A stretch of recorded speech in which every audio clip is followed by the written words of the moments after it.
μόνο να πληρώσω ένα μικρό κομμάτι. Π.χ. να πληρώσει το 10%, σου διαγράφεται το υπόλοιπο 90%. Δεν διαγράφεται ούτως ή άλλως, μόνο να πληρώσεις. Έχουν υπάρξει νομοθετικά προηγούμενα στο παρελθόν γι' αυτό και στην Ελλάδα, κυρίως με αγροτικά χρέη, αλλά και στο εξωτερικό και στην ιστορία γενικότερα.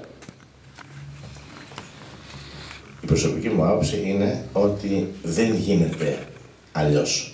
Δεν μπορούμε διαφορετικά να ξεφύγουμε από το πρόβλημα παρά μόνο με διαγραφή χρεών. Και να πω εδώ και το εξής, ότι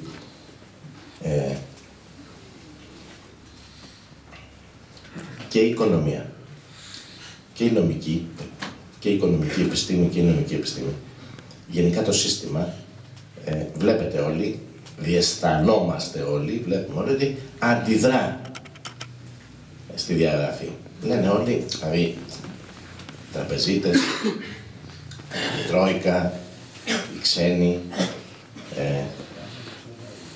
οι επιτηρητές μας, ότι παπαμίλες στη διαβολόγια, είναι κακά λόγια όλα αυτά, διαγραφές χρεών και τέτοια, σε υποβαθμίζουμε ως οικονομία. Από εκεί που είσαι εσύ, γίνεσαι DDD. Δεν θέλουν να το ακούν. Παρ' όλα αυτά, εάν δείτε στο παρελθόν πώς έφτανε κανείς σε αυτό, δηλαδή ουσιαστικά σε διαγραφή χρεών, θα δείτε ότι και πάλι εκεί οδηγούμαστε όταν έχουμε μεγάλο πρόβλημα, αλλά με έναν τρόπο που δεν το ομολογούμε. Δηλαδή, παράδειγμα, είχαμε στην Ελλάδα πολύ μεγάλο πληθωρισμό. Ο πληθωρισμός και σε άλλα κράτη. Ο πληθωρισμός οδηγούσε σε απομείωση της αξίας του χρήματος. Αν χρωστούσες λοιπόν σήμερα 100.000 ευρώ και υπήρχε ένας πληθωρισμός 20% το χρόνο, αυτό σημαίνει ότι σε 5 χρόνια, αν συνέχιζες να τα χρωστάς αυτά και δεν πλήρωνες αντίστοιχο τόκο, θα είχε μειωθεί η οφειλή, θα πλήρωνες πολύ λιγότερα. Σε περίοδους λοιπόν μεγάλου πληθωρισμού εξανεμίζονται τα χρέη. Αυτός ήταν ένας εύσχυμος τρόπος για να μειώσει κανείς το χρέος. Ως οικονομική πολιτική, λέω τώρα, μιας κυβέρνησης ενός κράτους. Χωρίς να πει ότι το μειώνει εμέσως. Και σε εμάς έχει γίνει και αλλού. Τώρα βέβαια, εμείς δεν μπορούμε να φτάσουμε σε έναν τέτοιο πληθωρισμό, διότι δεν ελέγχουμε την οικονομία μας. Δεν την ελέγχουμε ούτως ή άλλως, διότι είμαστε στην Ευρωπαϊκή Ένωση. Δεν την ελέγχουμε πολύ περισσότερο, διότι δεν είμαστε ελεύθεροι πλέον να κάνουμε οτιδήποτε εδώ, αφού χρωστάμε. Και ως κράτος και ως κοινωνία. Και μην μου πείτε ότι ως κοινωνία πώς χρωστάμε. Χρωστάω εγώ στον Γερμανό, παραδείγματος χάρη, ή στον Γάλλο ή στον Εγγλέζο. Κοιτάξτε, τα πράγματα είναι πολύ απλά, διότι και το ιδιωτικό χρέος, το οποίο έχει ο καθένας μας απέναντι σε μια τράπεζα, η τράπεζα μην νομίζετε ότι τα είχε από μόνη της και τα έδωσε, κάπου τα βρήκε κι αυτή και τα έδωσε. Αυτή η αύξηση των δανείων για την οποία σας μίλησα προηγουμένως δημιουργήθηκε όχι κυρίως λόγω του ότι οι τράπεζες είχαν μεγάλα κεφάλαια από μόνες τους ή είχαν καταθέσεις ή οτιδήποτε. Είναι ότι δανείστηκαν κι αυτές πολύ χαμηλά, με πολύ χαμηλά επιτόκια από την ευρωπαϊκή αγορά και μοίρασαν δάνεια σε πολύ ψηλότερα επιτόκια κερδίζοντας από τη διαφορά. Άρα και αυτές τα χρωστάνε, θέλω να πω. Δηλαδή, όλοι μας είμαστε τώρα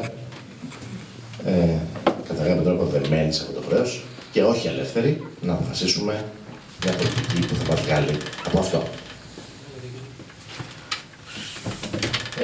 Τελειώνοντας, ένα μικρό κεφάλαιο, θα αναφερθεί περισσότερο σε αυτό και ο Τσιαφούτης,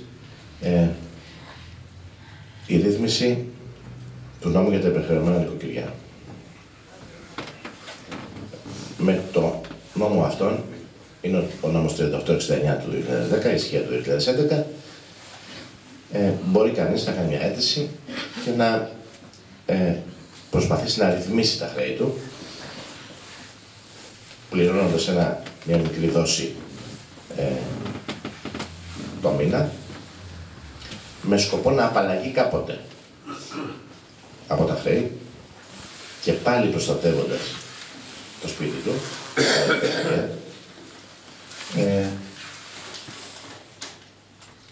φτάνοντας ωστόσο να πληρώσει κάποιες δόσεις για αυτή. Για τις λεπτομέρειες θα μιλήσει ο κ. Τσαφούτης. Τι δόσεις, τι ποσό κλπ. Ο νόμος αυτός έχει ξεκινήσει να εφαρμόζεται και έχει μέχρι τώρα τουλάχιστον πάλι οδηγήσει σε μια αναστολή, σε μια αμυντική.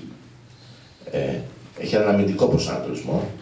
Δηλαδή σταματάει η αναγκαστική εκτέλεση, σταματάνε οι πληστηριασμοί και αρχίζει στο πλαίσιο προσωρινών διαταγών ή ασφαλιστικών μέτρων ο οφειλέτης να πληρώνει λίγα και ορίζεται μια δικάσιμος αργότερα. Συνήθως τώρα μετά από πολλά χρόνια, διότι λόγω της υπερφόρτωσης των δικαστηρίων έχουμε 2022, 2023, 2024, θα ευχαριστώ, δηλαδή 11 χρόνια μετά, όπου τότε το δικαστήριο θα αποφασίσει αν δικαιούται αυτός που κάνει την αίτηση να ρυθμίσει το χρέος του και να απαλλαγεί αφού περάσουν τότε κάποια χρόνια από τότε.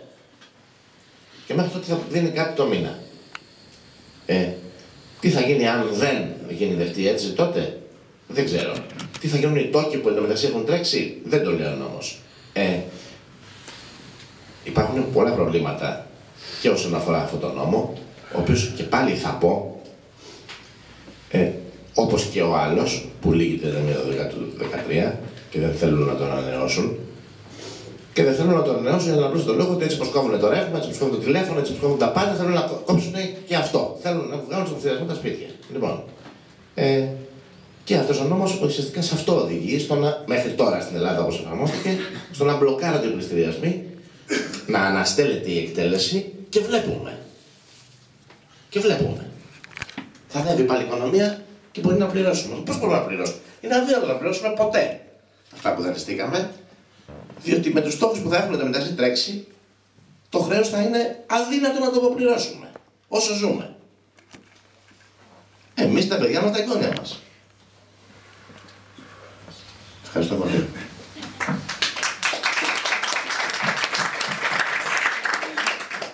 Να ευχαριστήσουμε τον κύριο Μεντή για την τοποθέτησή του και τις ενδιαφέρουσες προτάσεις του και να δώσουμε τον λόγο στον κύριο Μιχάλη Σταύρου εκ μέρους των επαγγελματιών και των εμπόρων και στη συνέχεια να κλείσει τον κύκλο των ομιλητών ο κύριος Τσαφούτης από την ΕΚΠΙΖΟ για τα θέματα των πληστηριασμών και πάλι.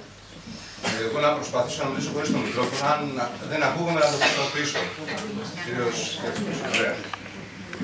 Λοιπόν, καταρχάς, είναι δύσκολο να μιλήσει μετά από ένα καθηγητή που και χωρίς τα χαρτιά του μπορεί και μας λέει πολλά και πλούσια στοιχεία. Όμως, εγώ επειδή θα αναφερθώ σε κάποια νούμερα, ιδίως της τελευταίας περίοδου, θα μου επιτρέψετε να διαβάσω μερικά πράγματα. Λοιπόν, έχουν περάσει μόλις 17 μήνες από τότε που πειθόμενοι ή φοβούμενοι πολλοί από εμάς, τους πολίτες της Ελλάδας, δώσαν την εντολή σε μια συγκεκριμένη κυβέρνηση, γνωρίζοντας τι θα πρέπει να εφαρμόσει, να ξεκινήσει την εφαρμογή. Να ξεκινήσει λοιπόν μια εφαρμογή, φοβούμενοι τότε, πριν 17 μήνες, ότι αν τυχόν δεν γινόταν αυτή η επιλογή από τους πολίτες, θα μας διώχναν από την Ευρωπαϊκή Ένωση, θα μας βγάζαν από το ευρώ, θα μας πέραν τις καταθέσεις, θα μας πέραν τα σπίτια, δεν θα είχαμε φάρμακα την άλλη μέρα, περίθαλψη και ένα σωρό άλλα τα οποία νομίζω πρέπει να τα θυμάστε και δεν πρέπει να τα ξεχνάμε. Αυτά πριν 17 μήνες.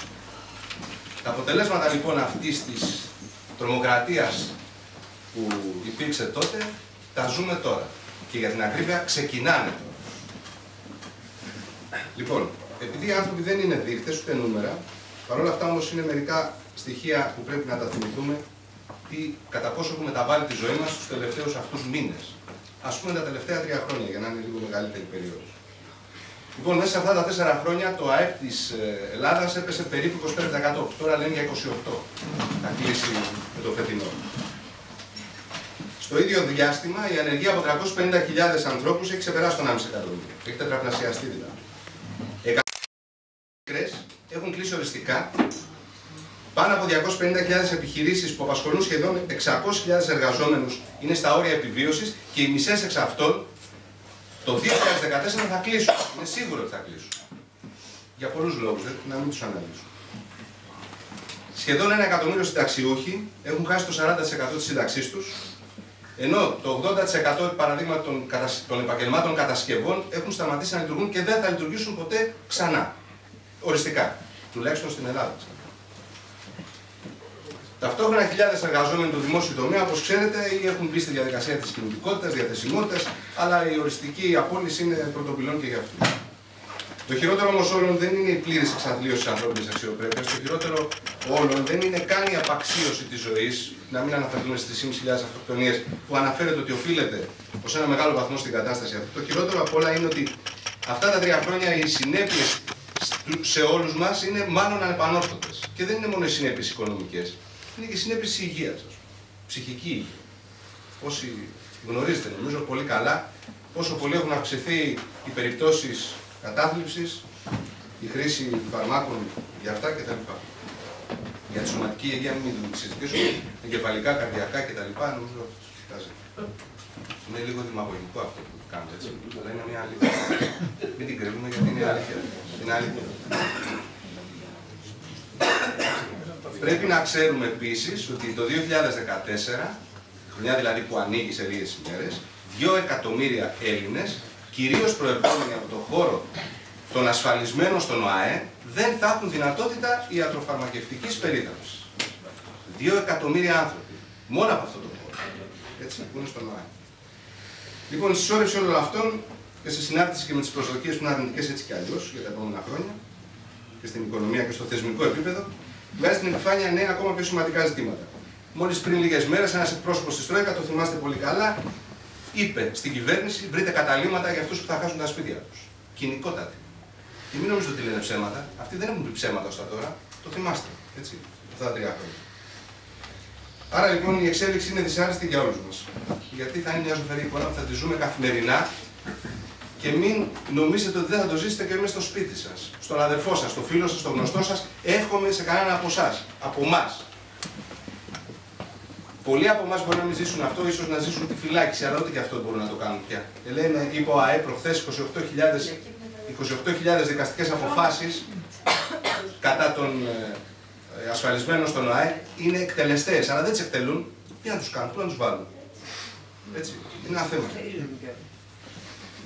Όμως το κακό αρχίζει, όπως είπα προηγουμένως, αρχίζει τώρα. Και αρχίζει τώρα γιατί αυτοί οι πιστωτές, η Τρόικα που λένε, οι εκπρόσωποι τους εδώ ζητάνε αίμα. Ζητάνε αίμα. Και το αίμα ξεκινάει τώρα και ζητάνε κατασχέσεις για κάθε οφειλή. Κατασχέσεις για οτιδήποτε. Για ποσά, για κινητή, ακίνητη περιουσία, για οτιδήποτε βρεθεί. Ξεκινάνε από το ζεστό χρήμα στις τράπεζες. Τα ακούσατε ότι αύριο, ξαφνικά, το ξέρετε. Ξεκινάνε οι κατασχέσεις, απαράδεκτο για τους τραπεζίτες, οι οποίοι έχουν ενισχυθεί τόσο πολύ από εμάς φορολογούμενους τα τελευταία 3 χρόνια. Αύριο, ό,τι χρήμα υπάρχει στην τράπεζα, όποιος από εσάς έχει χρήμα και χρωστάει στο δημόσιο, θα το πάρουν. Αύριο. Αύριο ξεκινάει. Ενώ λέγανε 1η Γενάρη. Βγάλουν απόφαση για αύριο. Πολύ σοβαρά. Ξεκινάνε το χρήμα, ό,τι βρουν. Αν δεν βρουν χρήμα, συνεχίζουν. Κινητά. Ακίνητη περιουσία. Αναφερούν λοιπόν αν είναι η μοναδική κατοικία ενός ανθρώπου, αν είναι ένα διάρρη που είναι 50 τετραγωνικά. Και η αξία του αυτή τη στιγμή δεν καλύπτει το μισό της οφειλής του. Μπορεί και τίποτα, ανάξιο. Τίποτα. Αλλά θα το κάνουν. Θα το πάρουν και όπως προηγουμένως υπόθηκε, θα το πάρουν και θα συνεχίσουν. Δεν θα σου ευχαριστούν, θα συνεχίσουν. Αδιαπραγμάτευτη. Αδιαπραγμάτευτη σε αυτά που λέμε. Πρόσφατα έγινε το ΚΕΑΟ, το ξέρετε όλοι, είναι ένας νέος φορέας, στο οποίο θα ενοποιηθούν όλες οι οφειλές προς τα ασφαλιστικά ταμεία, είτε προέρχονται από τον ΟΕ, το ΤΕΒΕ δηλαδή, όπως το ονομάζει ο καθένας, είτε από το ΙΚΑ, κυρίως λοιπόν στους μικρομεσαίους επιχειρηματίες, ελεύθερους επαγγελματίες.